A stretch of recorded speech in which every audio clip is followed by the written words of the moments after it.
right, welcome back to our conversation. We are speaking with high schoolers Morgan, Webster, Desiree, and Miracle. Thank you for being here with us.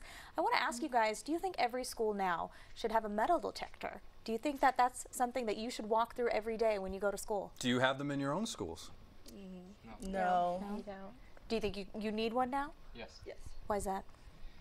It's something that doesn't stop the students. It does nothing wrong. There's no cons to us, and I think it really helps. And could it have possibly prevented a tragedy like what happened yesterday? Yes, for sure. So you were nodding your head as well. You think that every school should have them? I mean, it's not an inconvenience for anyone. You just walk straight through. So, I mean, we should all have them if it's not a big deal. I mean, it could detect something that's coming in that can be harmful to the students. An extra layer of protection. And we see you have those orange ribbons. Was that something that was handed out today at school, or can you guys explain why you're wearing those? Okay, so these ribbons, they're orange for gun violence awareness. Actually, we made them ourselves to, bring awareness to the problem that's happening, like yesterday. So, yeah. What do you think is something that your parents don't understand about being high schoolers in this day and age? Is there something that maybe your parents don't understand about your safety at school or how students conduct themselves? And with social media, do you think that there's something that your parents need to know or need to understand about that? I think peer pressure.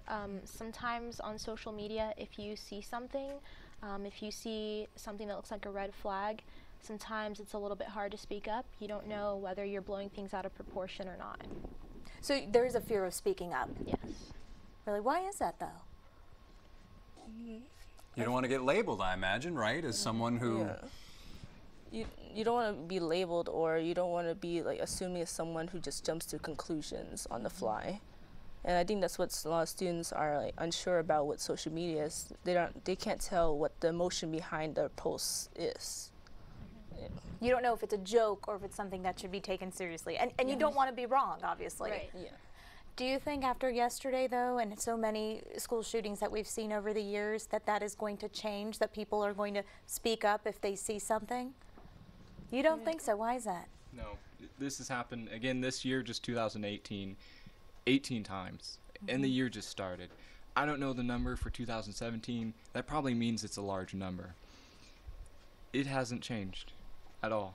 The casualties here were a bit larger, and he was a student of the high school, which was a bit different of a situation. But from the public, I don't think it would change. Which school shooting do you first remember?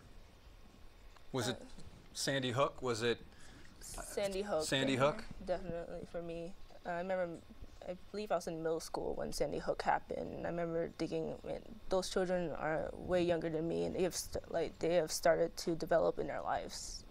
And so that was something that struck a nerve with me. Probably even scarier when you're younger and seeing something so close in age, I imagine. Yeah. And you're more vulnerable at that age than compared to like high school students. But regardless, both tragedies should be considered to be looked at for action. And that's something really interesting. These kids have grown up. Yeah. We did not grow up with these kinds of incidents. You're living in a very different world. Thank you so much for your insight. You guys were incredible. We really appreciate you speaking with us. Thank you. Morgan, Webster, Desiree, and Miracle. This was a great conversation and one that needed to be had.